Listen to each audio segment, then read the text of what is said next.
प्रयागराज में भू माफियाओं के खिलाफ कार्रवाई में आज फिर एक बार बुलडोज़र चल रहा है। दरअसल हाई कोर्ट के आदेश के बाद ये बुलडोज़र चलाया जा रहा है। दरअसल बताया जा रहा है कि रिजवान अहमद नाम का जो शख्स है उसने ये पूरी इलाके में जो ज़मीन है इस पर जो निर्माण है वो कराया था। साथ ही 290 वर्ग मीटर का ये पूरा एक प्लॉट है जिस पर अवैध तौर पर कब्जा किया गया था और गेट लगाया गया था। हाई कोर्ट का सीधा आदेश है कि ये जो प्लॉट के ऊपर सीमेंटेड सड़क बनाई गई थी और जो गेट लगाया गया था इसको तुरंत हटा दिया जाए। हालांकि जो एडवोकेट्स हैं रिजवान अहमद के, उनका कहना है कि ये जो पूरा मामला है ये दो लोगों के बीच का झगड़ा है और लेन देन का कोई लिखित तौर पर नहीं किया गया था, इसके चलते सब कुछ हुआ है। सीधे तौर पर जो बुलडोज़र की कार्रवाई है वो लगातार जारी है। यहाँ पर जो सड़क का हिस्सा था उसको तोड़ा गया है और गेट को हटाया जा रहा है। जो प्रशासन है वो यहाँ पर पूरी तरह से मुस्तैद है। जो रिजवान अहमद के वकील हैं उनका कहना है कि ये पूरा मामला जो है वो ज़मीन के जो खरीद फरोख्त है उससे जुड़ा हुआ है। सिर्फ जो लिखित तौर पर इसमें किसी तरह की कोई कार्रवाई नहीं की गई थी, जिसके चलते कोर्ट तक ये पूरा मामला पहुंचा। अतीक अहमद के जो संबंध हैं रिजवान अहमद से, उसको उनका कहना है कि किसी तरह के संबंध नहीं है, बल्कि वो विरोधियों में शामिल रहे हैं। जो वकील हैं वो हमारे साथ मौजूद हैं, उनसे बात करते हैं।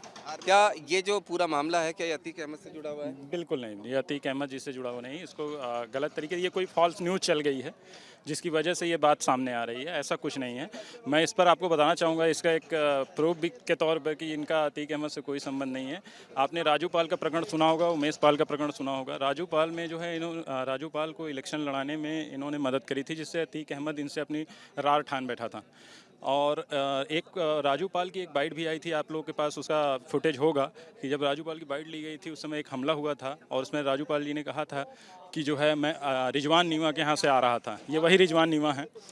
और चूँकि इनके ऊपर अतीक ने खुद कई बार अटैक करवाया था, जिसके चलते ये काफ़ी दिन तक जो है ये घर से अपने बाहर नहीं निकलते थे और ये अतीक के पीड़ित हैं।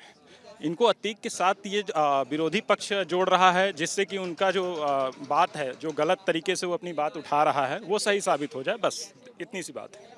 अच्छा, दूसरी बात, ये जो ज़मीन है ये क्या विवाद है? ये कितनी ज़मीन का मामला ये 2 बिस्वा ज़मीन का मामला है। ये रास्ते की ज़मीन थी। पहले मौखिक रूप ये, चूँकि पीछे रिजवान अहमद जी ने जो है प्लाटिंग करी थी, यहाँ पर लोग रह भी रहे हैं।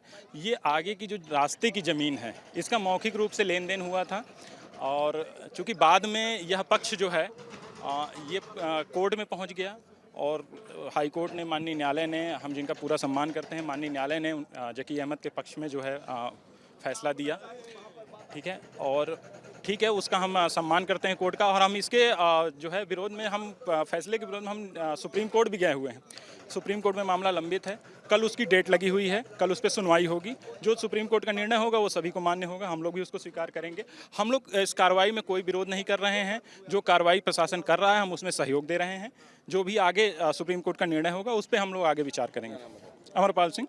तो बिल्कुल इनका सीधे तौर पर कहना है कि ये जो कार्रवाई हो रही है कोर्ट के आदेश पर हो रही है और अतीक अहमद से इसका कोई संबंध नहीं है, ऐसा इनका दावा। इनका कहना है कि जो रिजवान अहमद है वो खुद अतीक अहमद के पीड़ित हैं और अतीक अहमद ने उनके ऊपर कई बार हमला भी करवाया था।